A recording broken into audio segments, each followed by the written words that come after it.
ہر قسم کی حمد و ثنا، تعریف و توصیف اس ذات کے لیے جس نے اس کارخانہ عالم کو وجود بخشا، اور کروڑ ہا کروڑ درود و سلام اس کے آخری پیغمبر پر جنہوں نے دنیا میں حق کا بول بالا کیا۔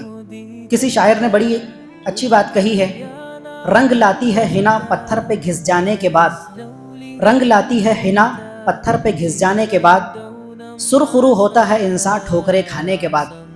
حنا عربی اور فارسی زبان میں مہندی کو کہا جاتا ہے۔ مہندی جب دلہن کے ہاتھ پر لگتی ہے تو ویسے ہی اس کا ہاتھ رنگ نہیں جاتا، رنگین نہیں ہو جاتا اور خوبصورت نہیں دکھتا، بلکہ وہ جو مہندی اس کے ہاتھوں کی خوبصورتی کی وجہ اور زینت بنی ہے، اس کو کئی مرحلوں سے گزرنا پڑا ہے۔ پہلے اس کا پودا لگایا گیا، اس کی سینچائی کی گئی، وہ پتے برگ و بار لائے، اس کے بعد جب وہ پتے سوکھے یا پھر ان کو توڑنے کے بعد سکھایا گیا۔ ان تمام مراحل سے گزرنے کے بعد ابھی بات ختم نہیں ہوئی، بلکہ ان کو پیسا گیا، کوٹا گیا، اس کے بعد پھر ان کو کلا کر تو دلہن کے ہاتھوں پر لگایا گیا، اور پھر وہ زینت اور خوبصورتی بن کر دنیا کے سامنے آئی۔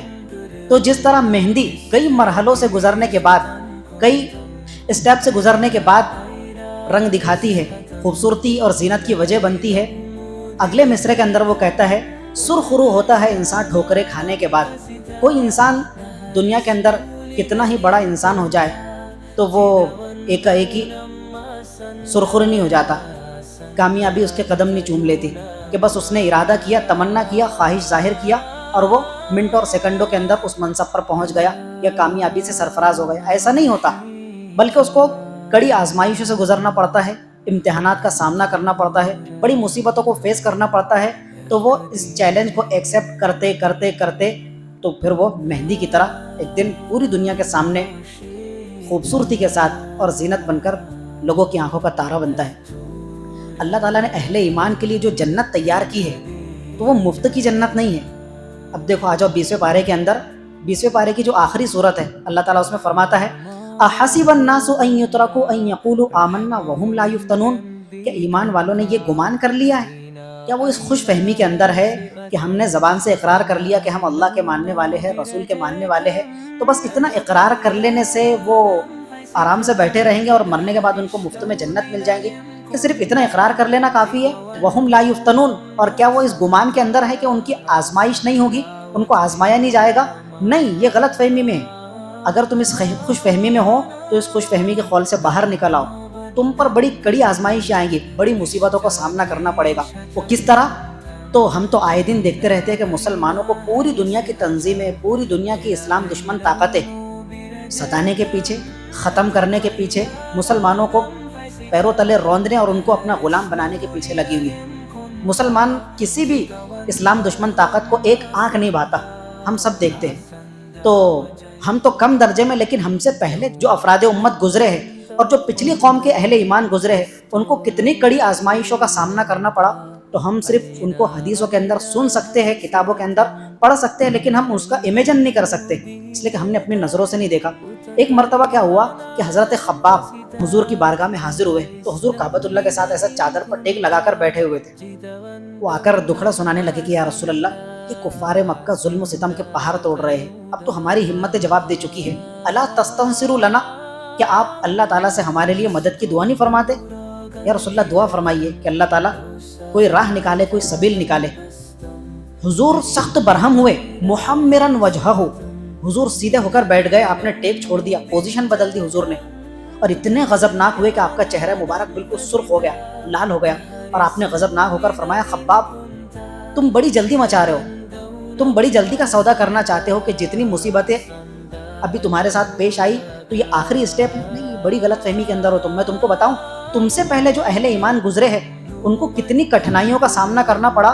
تم سے پہلے جو ایمان والا فرد ہوتا تھا تو اس کو ایمان قبول کرنے اور ایمان کی راہ اختیار کرنے کی پاداش میں پکڑا جاتا، اس کو اپنے دین سے پھرنے کی تلقین کی جاتی۔ اگر وہ انکار کرتا، دین پر ڈٹے رہتا، تو پھر کیا کیا جاتا تھا کہ بھرے مجمع کے سامنے زمین کے اندر گڑھا کھود کر اس کو اس میں آدھا گاڑ دیا جاتا، ایک آرا بلایا جاتا، آرا اس کے سر پر رکھ کر اس کے 2 ٹکڑے کر دیے جاتے تھے، لیکن وہ اپنے ایمان سے نہیں ہٹتا تھا۔ تو تم کیسے اتنے جلدی ہار مان گئے؟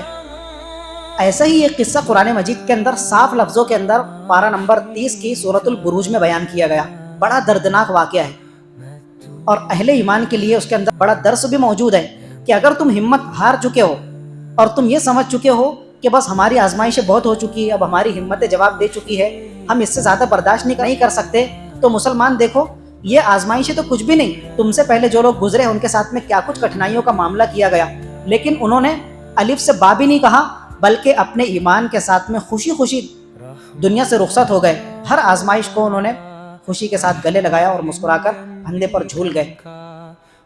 سورۃ البروج کا جو آغاز ہوتا ہے والسماء ذات البروج، قسم ہے برجوں والے آسمان کی، والیوم الموعود، اور قسم ہے وعدے کے دن کی یعنی قیامت کے دن کی، وشاہد ومشہود، اور قسم ہے حاضر کی اور اس ذات کی جس کی بارگاہ میں حاضر ہوا جائے گا یعنی اللہ تعالیٰ کی، ہماری بھی اور اللہ پاک کی بھی۔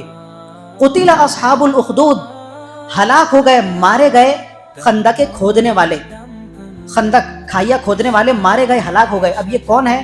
النار ذات الوقود، کہ جنہوں نے خندق کھدوائی اور اس کے اندر آگ دہکائی، اور پھر اہل ایمان کو ایمان قبول کرنے کی پاداش اور جرم کے اندر ان آگ کی خندقوں کے حوالے کر دیا۔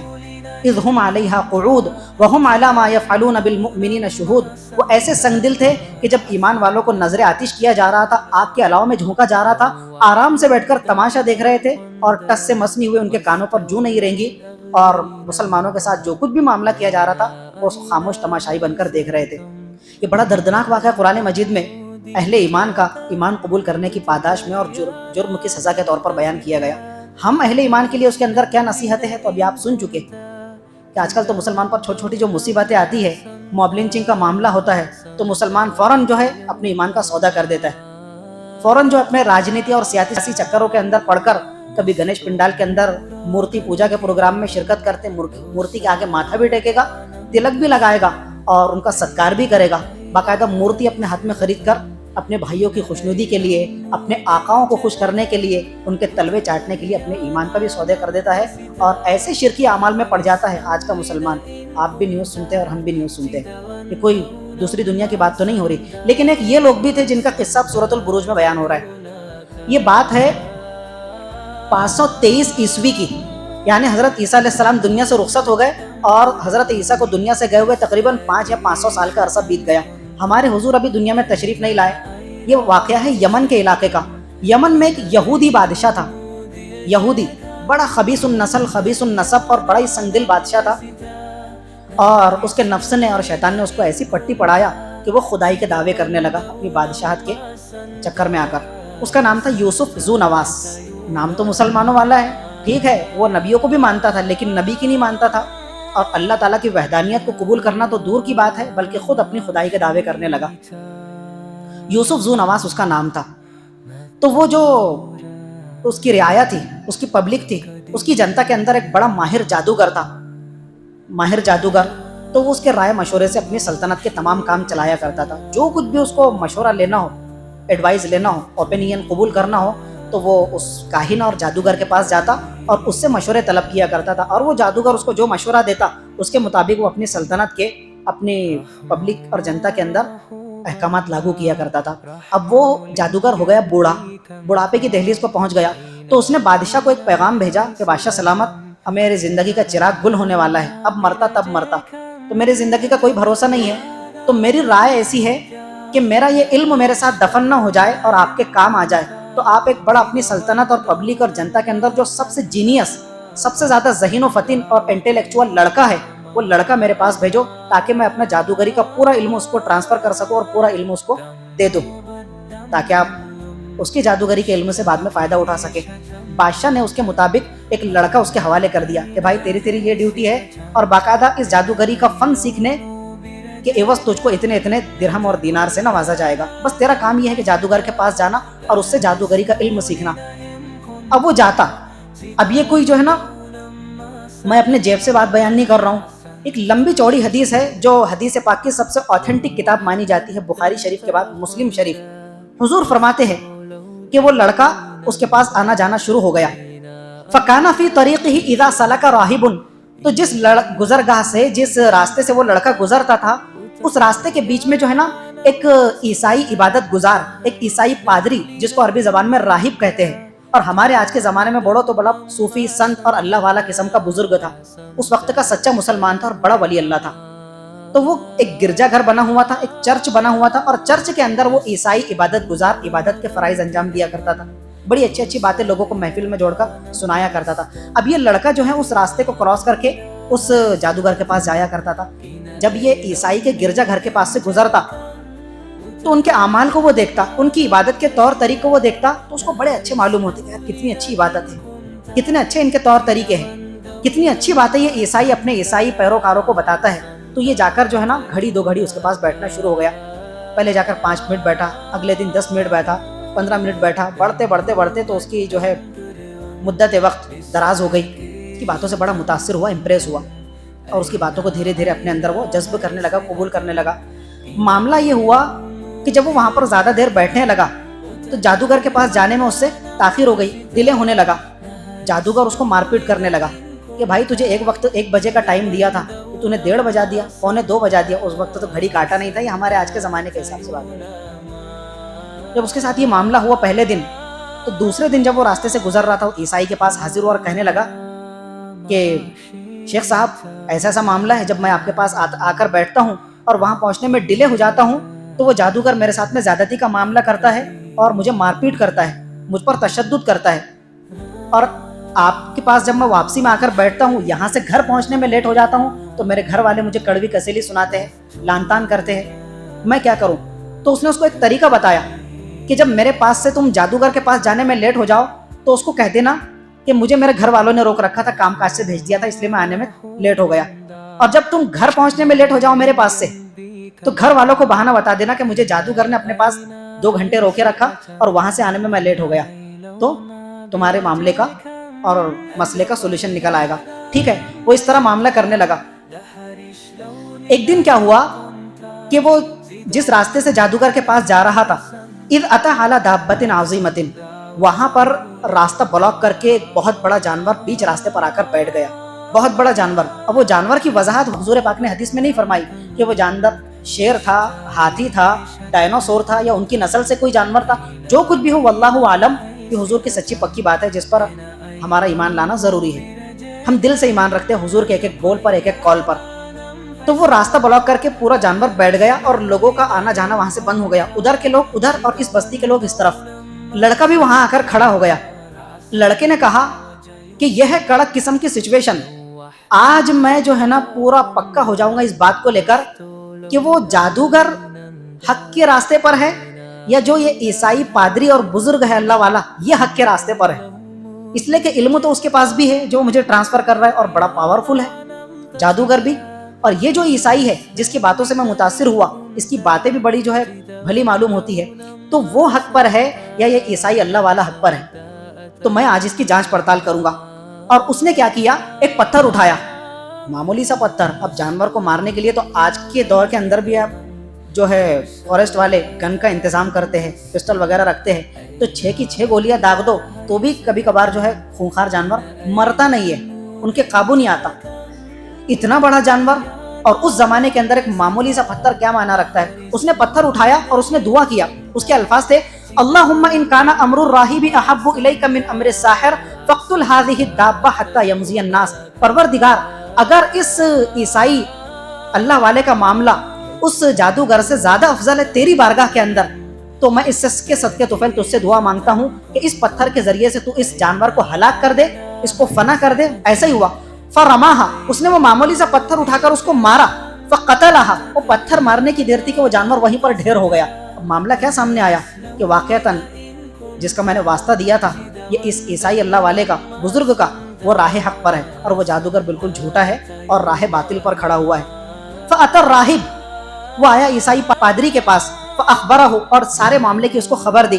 فقال لہ الراہب، تو عیسائی اللہ والے نے اس سے کہا ای بنیہ، بیٹا، انت اليوم افضل منی، بھلے ہی میں تم سے علم میں بڑا ہوں، عیسائی اللہ والا ہوں، وقت کا بہت بڑا عالم ہوں، لیکن آج جو تم نے کارنامہ انجام دیا وہ مجھ سے زیادہ افضل و بہتر تم ثابت ہوئے۔ انک ستبتلی، لیکن میری بات یاد رکھنا کہ جب یہ معاملہ لوگوں تک پہنچے گا تو تم ضرور مصیبت کے اندر گرفتار ہوگے اور آزمائشوں کا تم کو سامنا کرنا پڑے گا، اس کے لیے ذرا پیٹھ مضبوط کر کے رکھنا۔ جب ایسی کڑک سچویشن کبھی آ جائے